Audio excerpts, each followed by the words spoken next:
Australia's lost vast areas of forest since European settlement, right? Yes, but there's also large areas that were once grassland that are now forest. And it's all because Aboriginal burning has largely been stopped.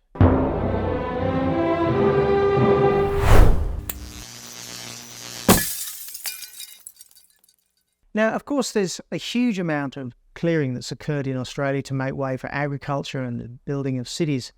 However, there are significant areas where the forest is expanding or getting thicker. Just how much is open to considerable debate. And that is the sort of debate that contributed to a senior scientist resigning from his research leadership role in Queensland. Talk about that in a minute. But you can make a strong argument there are more trees and scrub in Australia today than there were a few decades ago. And the reason is that Aboriginal methods of using fire to control the forest thickening is not carried out to anything like the extent to what it was when Captain Cook first sailed up these coasts. And I want to focus on Captain Cook because he gave us one of the best examples of these changes. But we'll talk about other examples in future episodes. So why Captain Cook? Well, it's because of this picture. It's about the first scientific picture of Australia. And we need to look at the forest and what is drawn and what the same picture would look like today. You see, when Cook's ship ran aground on the Great Barrier Reef in 1770, he limped the ship back to a river mouth where he repaired the boat. It's often forgotten that Cook's expedition was to a large extent scientific, one of the first of its type ever. Endeavour had scientists like Joseph Banks aboard, a botanist, and artists who were there to record the land they found and to document the plants and animals. They were also there to observe the transit of Venus. This is where Venus passes across the face of the sun. And by taking those measurements, which they did in Tahiti, all sorts of astronomical information could be gleaned, such as the distance from the Earth to the sun. Brilliant, wonderful science, and incredible that the British Royal Society, the world's oldest science organisation, and the Europeans in general had this remarkable devotion and commitment to scientific discovery. That ship took 3 years to go around the globe at almost a walking pace, that's all. It was the scientific moonshot of its era, discovering the east coast of Australia and the Great Barrier Reef.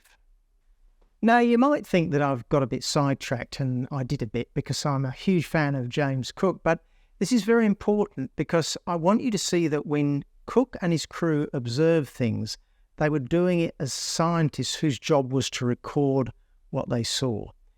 And this is the picture that Cook's artist, Sydney Parkinson, drew of the ship Endeavour while it was careened on the sandbank in the Endeavour River.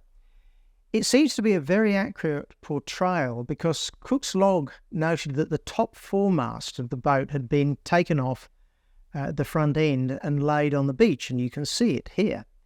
And the number of tents is also correct according to Cook's log. But look at this hill. Notice that Parkinson draws it with a few scattered trees, and he was a skilled botanical artist. And that hill today is called Grassy Hill. Both Cook and Banks climbed to the top of the hill so they could look out to sea and see whether they could find a path through the shoals and reefs to get out past the Great Barrier Reef. Because they were in a terrible situation. They had a big hole in their boat and somehow they needed to get out of the reef or they were going to go aground again. Now fast forward 100 years, gold had just been discovered a couple hundred kilometres away in the town of Maytown, and a new port called Cooktown was built on the Endeavour River. And here is a picture of Grassy Hill in 1878. Looking up the main street, Charlotte Street, and you can see that it was grassy and there was a few small trees, much like Parkinson drew in 1770. And the same in 1880 and 1919. But then by 1946, the top is still grassy. There's actually a lighthouse on top of the hill. But the trees have started to thicken. And by the 1960s, you can tell it's the 1960s by the combi van, there was definitely a forest on Grassy Hill. And here is the same view today.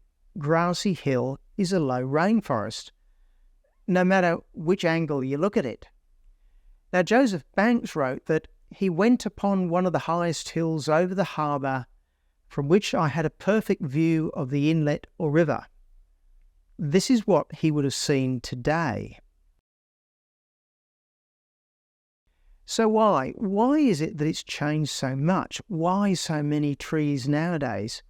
Well, if you read both Cook's and Banks' diary, they talk about the constant fires that they could observe that were lit by the Aboriginal people. And it was used to hunt, but it was also used to make sure that the country did not get too thick. They knew that burning would kill saplings and other species that would make it very difficult to move through the environment. They were true masters of their environment, and fire was the technology that they put to great effect. The Aboriginal burning methods were very deliberate in controlling the environment. But all that stopped, and nowadays very few fires are set, especially close to towns like Grassy Hill is. So within a few decades, the landscape can become unrecognisable. Now, the extent of vegetation thickening where trees and low scrub takes over what was once grassland is a very controversial topic, and this is where I have to mention the broken science, because the politically correct story nowadays is that Australia is still losing forests to clearing and timber, but this is actually not the case, not anymore. There is rather an infamous example, in fact, of a scientist blowing the whistle on this fellow named Bill Burrows, who used to work for the Queensland government. And he showed that large areas of western central Queensland now have far more trees than when the first European explorers passed through that country. And this was a major contributor to Bill resigning from his job, and this is very bad for science. I spoke to Bill Burrows earlier this year, and he's exactly the sort of experienced old hand that you need to listen to. Now, there are many other examples. For example, the Pilliga scrub in New South Wales seems to have changed quite considerably since settlement, with some grassland areas being completely overrun by native trees and vegetation. There is an argument about how much, but there's no doubt that it has changed quite dramatically in that time. Or how about Mount Baldy on the Atherton Tablelands in North Queensland? It's now almost totally covered with forest. Or this is Inkerman Hill, just 100 kilometres south of Townsville. It's a hill about 200 metres high with quite steep sides. And this photograph in 2017 shows that it's mostly covered by low scrub and trees. But in 1959, there was far more grass, especially on the northern face. Now, I'm quite interested in other historic pictures that show an increase or no change in forest cover. So if you know any good examples, please make some comments below. In any case, I'll come back to this topic in the future because there is a very large body of evidence that shows that some parts of Australia, the change has actually been a loss of grassland and an increase in forest cover. And there is also a degree of ideology that is displacing the science, a bit like the way the forest displaced grass on Grassy Hill. Now, in the meantime, I think we should all remember for a moment that first remarkable scientific record of Australia made by James Cook and his men.